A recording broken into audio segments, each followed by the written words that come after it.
Graça e paz. Deus abençoe em nome de Jesus Cristo. Vamos aí para a nossa nona lição desse segundo trimestre de 2024. Esse trimestre muito que nos elevou muito, nos ensinou muito espiritualmente, né? E o tema desta lição, desse domingo, dia 2 de junho, resistindo à tentação no caminho. Estamos no caminho, na caminhada, né? A carreira que nos está proposta. Esse é o propósito desse tema do trimestre. Então, e a tentação que nos vem aí no caminho? Como resisti-la? Qual a natureza dessa tentação? De onde vem essa tentação? É Deus que nos tenta? Somos tentados por nós mesmos, pela nossa carne? Como que é isso? Essa é a matéria, a lição, o tema desse trimestre, desse domingo, dessa lição de número 9. Deus nos abençoe. Texto áureo: vigiai e orai para que não entreis em tentação. Na verdade, o espírito está sempre pronto, mas a carne é fraca. Então, o espírito está pronto. Isso aí é Mateus 26, 41. Então, o espírito está sempre pronto, mas a carne é fraca, né? Já nos dando a entender de onde vem aí a tentação. O espírito está pronto, a carne é fraca. Verdade prática: no lugar de ceder à tentação, é melhor triunfar sobre ela. Então, essa é a verdade prática. O texto aí, a leitura bíblica em classe, está baseada no texto de Mateus, capítulo 4, do versículo 1 ao 11, que é a tentação de Jesus lá no monte, onde depois de ser batizado, onde Jesus ia começar a cumprir o seu ministério terreno depois do batismo, ele foi levado ao monte ali, ele foi tentado por Satanás. Então, a tentação de Jesus no Monte das Oliveiras, essa é o versículo, é o texto base para esta lição. Eu vou ler a introdução, depois nós vamos somente pontuar algumas coisas nos tópicos, para não ficar muito longo. A introdução: a tentação é algo que ocorre, que o crente enfrentará ao longo de sua jornada.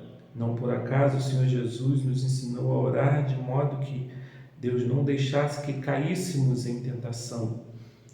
Mateus capítulo 6, versículo 13. Por isso, nesta lição, estudaremos o conceito bíblico de tentação, a maneira como nosso Senhor a enfrentou no deserto e como devemos resisti-la. Veremos que é imperioso seguir a recomendação de Jesus Cristo a respeito de vigiar e orar, para não cedermos à tentação ao longo da nossa caminhada, né? Deus ele fez um alerta e nos deu uma ordem de vigiar e orar para não cair em tentação. Então, qual o remédio para não cair? Qual o antídoto? Qual a fórmula que nós devemos usar para não cair em tentação? Vigiar e orar. Não somente orar, orar e vigiar.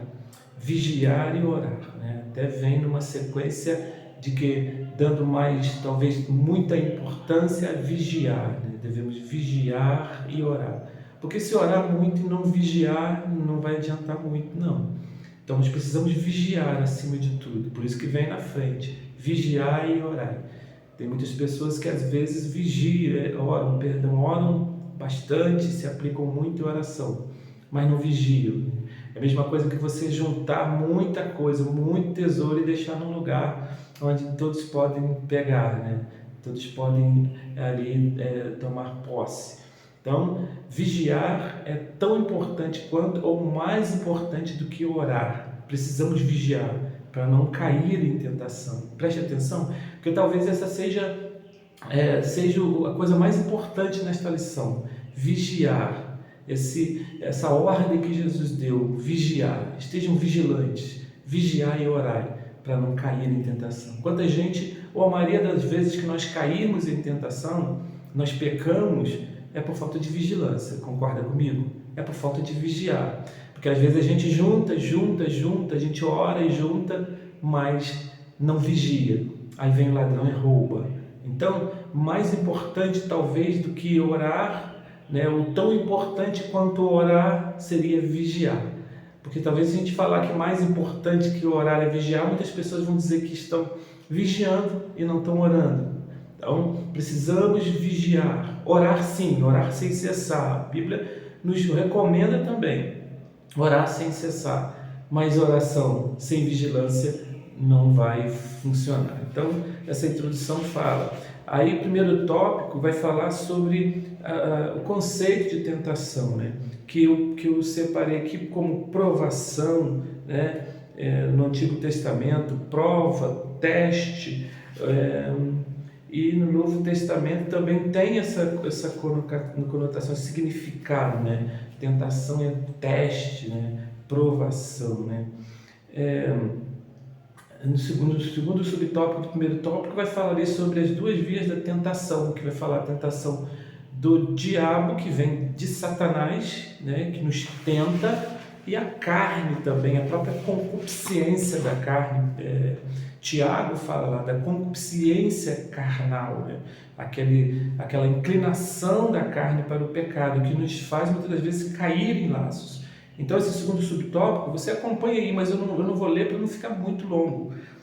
Vai falar sobre as duas vias de tentação. Uma do diabo. O diabo, quando tenta nos tirar do propósito de Deus, da missão que Deus nos deu, né? Como foi lá com Jesus no Monte da Tentação, ele tenta nos tirar da missão, do propósito. Essa tentação vem de Satanás. E essa tentação que nos faz cair, muitas das vezes, nas concupiscências carnais, isso vem dentro do próprio ser humano, né? Tiago escreve: Deus não tenta ninguém e ele não pode ser tentado. Então, nós somos tentados como somos enganados pelas nossas próprias concupiscências, né? Então, essas duas vias. O terceiro, que a tentação é um fenômeno humano, né?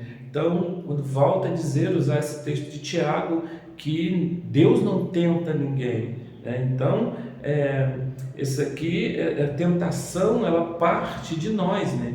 Aí o último parágrafo desse terceiro subtópico do tópico 1 diz assim: ainda que o inimigo possa nos persuadir a cair em tentação, esta se dá no campo da esfera humana e terrena, né? Deus não traz a nós tentação ou prova. Deus prova a nossa fé, testa. Agora, a tentação vem de nós, está na esfera humana. Não sei se deu para você entender essa questão das duas vias da tentação. O sinopse do primeiro tópico: a tentação é um fenômeno que ocorre na esfera de natureza humana. Deus não tenta ninguém, né? Talvez haja algumas dúvidas na sua cabeça, algumas dúvidas semânticas, né? Uma tentação e prova, isso não seria as duas coisas a mesma, significando as mesmas coisas? A Bíblia nos diz que Deus não tenta. Então, se a Bíblia diz que Deus não tenta ninguém, porque ele não pode ser tentado, a Bíblia é verdade. Então, nós somos provados por Deus, a nossa fé é provada por Deus, né? Mas tentação vem das nossas próprias concupiscências. Segundo, o Senhor Jesus e a tentação, né? O segundo tópico, a aprovação do Senhor Jesus. De acordo com o Evangelho de Mateus, após o batismo de Jesus, o Espírito Santo o conduziu ao deserto, 40 dias sendo tentados por Satanás. Aí no final diz: embora fisicamente frágil, o Senhor Jesus estava espiritualmente forte, né? Como conselho, que advertência que nos deu: orai e vigiai, porque o espírito está sempre pronto, mas a carne é fraca, nos dando a entender, mais uma vez, que essa tentação é totalmente na esfera humana. O espírito está pronto, mas a carne é fraca. Então, vigiar e orar. Foi assim que Jesus venceu a tentação lá no Monte das Oliveiras, lá na tentação, né? Então, segundo as áreas que Jesus foi tentado, podemos dizer que Jesus Cristo foi tentado em 3 áreas: a física, a natureza divina e a área espiritual. Na área física, o diabo tentou transformar-se pedra em pão. Então, Jesus foi tentado em 3 áreas da vida dele. Na física, né, com 40 dias sem comer, aí o inimigo disse: olha, ora e pede a Deus que transforme essas pedras em pão. Ele disse: não, nem só de pão viverá o homem. Venceu na área física, mesmo estando com fome, né? E na área espiritual, na área espiritual, sentir fome, na natureza divina, o diabo tenta Jesus pedindo que ele atirasse do penáculo do templo, pois os anjos guardariam, né?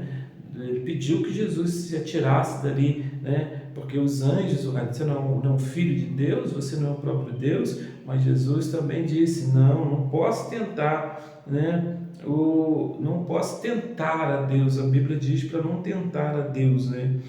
Então, no último tópico aí, Jesus devia adorar o diabo. Assim podemos dizer que o nosso Senhor foi tentado na área física com as necessidades humanas, sua natureza divina com a ideia de ostentar os divinos atributos ao público, e na área espiritual no sentido de idolatrar outro ser. Então, na área espiritual ele foi tentado a adorar Satanás, né? Satanás disse, olha, se você prostrado me adorar, eu darei tudo aí que sua vista pode alcançar. Aí Jesus venceu dizendo, não, a palavra de Deus também diz, adorarás somente o Senhor teu Deus. Então na área física, ele foi tentado quando estava com fome, e Satanás disse, olha, ore para transformar pedra em pão. Ele disse, não, nem só de pão virá o homem.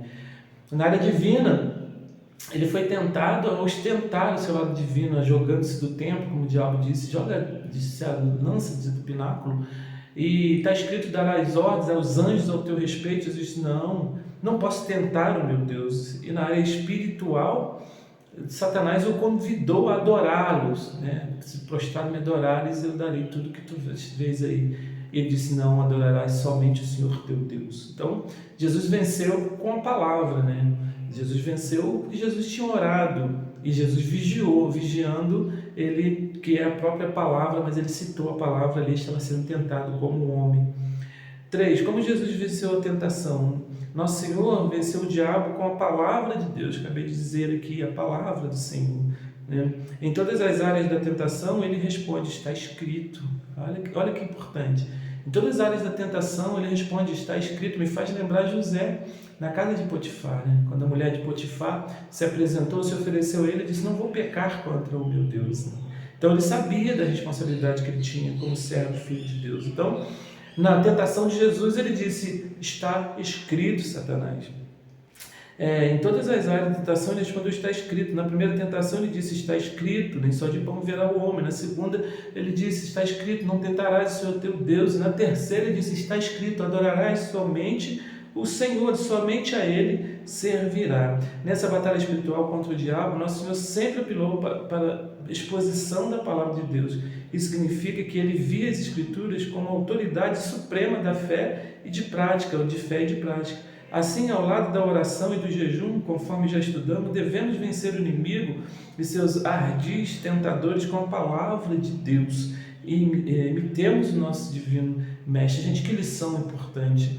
Oração, vigilância e a palavra de Deus é a espada, né? Paulo escreve aos Efésios, a palavra de Deus é a espada, e foi ela que Jesus usou. Você está aprendendo, você está se envolvendo com o estudo da palavra do Senhor, ela é sua espada, sem ela você está desarmado. Então, oração, jejum e conhecimento da palavra. Jesus, em tudo aquilo que foi tentado, ele respondeu a Satanás, está escrito. Assim também está escrito. Que coisa linda, glórias a Deus. Sinóptico tópico 2, nosso Senhor venceu o diabo com a palavra de Deus, né? Então vençamos também, sejamos imitadores de Jesus. Terceiro tópico, resistindo à tentação. Todos somos tentados. Por mais que observamos as disciplinas da oração, do jejum e da leitura da palavra, o inimigo não deixará de nos tentar. Por esse motivo temos de estar conscientes a respeito, visto que vivemos em uma cultura pós-moderna que, por meio de seus artistas, escritores, filósofos e até mesmo teólogos, intentam neutralizar o relativismo, intentam naturalizar o relativismo, procurando nos moldar conforme seus costumes mundanos. Diante disso, somos encorajados pelas Escrituras a assumir a postura de Cristo e a não ser não se conformar com este mundo. Paulo escreve aos Romanos, né? Então, essa nossa cultura aí pós-moderna que traz o pecado disfarçado, o diabo vem de forma sorrateira, né? Disfarçado para tentar nos enganar. Então precisamos cada vez mais da vigilância primeiro, vigiai, da oração, precisamos orar, precisamos do conhecimento da palavra de Deus para não sermos enganados. Rejeitar a tentação. Há uma célebre frase do reformador Martinho Lutero: você não pode impedir que os pássaros sobrevoem sobre a sua cabeça, mas pode impedir que eles façam ninhos, né? sobre a sua cabeça. Então a tentação nos ronda, né? Os convites nos rondam, né? Mas nós podemos resistir com oração, resistir com vigilância, resistir como conhecendo a palavra e combatendo o pecado com a palavra. Fuja de tudo que estimule as paixões da juventude. Portanto, ao longo de nossa jornada, a melhor estratégia é fugir da tentação. Arrependimento, último subtópico aí. No meio da nossa caminhada é possível que o crente ceda à tentação e por isso rompa com a comunhão com Deus. Contudo, é possível restabelecer o relacionamento com Ele por meio da confissão de pecados, arrependimento e quebrantamento espiritual. Há um caminho de cura e restauração para quem age dessa maneira, como a lição da semana passada. Por essa razão, em caso de ceder à tentação, não tentemos nos justificar, culpar os outros ou ignorar os atos pecaminosos. O caminho divino é o da confissão e arrependimento para desfrutar o perdão, como a lição da semana passada que falou sobre o pecado. Pecamos, muitas vezes somos tentados e caímos em tentações, mas vamos nos arrepender, não vamos ficar prostrados no pecado não. Estamos numa caminhada, somos soldados, às vezes somos feridos, irmãos. Somos feridos, não somos imbatíveis, mas nós nos levantemos, pedimos perdão, confessamos o pecado, como na semana passada, e prosseguimos a caminhada. Não vamos ficar prostrados, não vamos ficar no meio do caminho, não. Vamos seguir em nome de Jesus Cristo. Arrependa-se do pecado. Sinopse, somos encorajados a assumir a postura de Cristo, a não ser conformar com este mundo. Então esse tópico 3 falou sobre essa cultura da pós-modernidade que traz o pecado disfarçado. Precisamos estar atentos, vigilantes, orar e conhecer a palavra de Deus. E precisamos nos arrepender se porventura fomos alcançados, atingidos pela seta de Satanás. Precisamos nos arrepender, não vamos morrer. Se nós confessarmos o nosso pecado, Jesus nos cura, manda o bálsamo e nós conseguimos levantar-nos e romper e continuar a caminhada.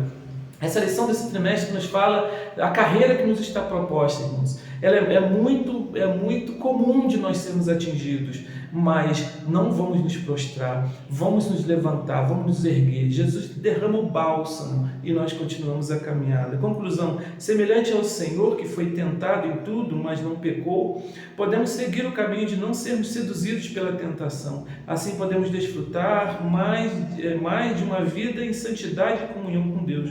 Por isso, ao oferecermos resistência à tentação ao longo da jornada, lograremos êxito e receberemos a coroa da vida. Então, vamos vigiar, vamos estar em oração e vamos conhecer a palavra de Deus. Se porventura, no meio dessa, nós somos rodeados de muitas tentações, e muitas das vezes, mais uma vez eu digo, ela vem disfarçada, parece não ser pecado, mas é pecado. Mas se porventura fomos atingidos, recorramos a Deus, confessemos os nossos pecados, como na semana passada. Tenhamos uma visão ampla de realmente o que é pecado, desagrada a Deus, e confessemos, e continuamos a carreira que nos está proposta. Sigamos juntos, Jesus, eu e você. Deus abençoe a sua vida onde quer que você esteja. Deus abençoe aqueles que estão aí, são aqueles que estão visualizando, aqueles que estão aí acompanhando. Deus te abençoe em nome de Jesus Cristo. Deus te abençoe.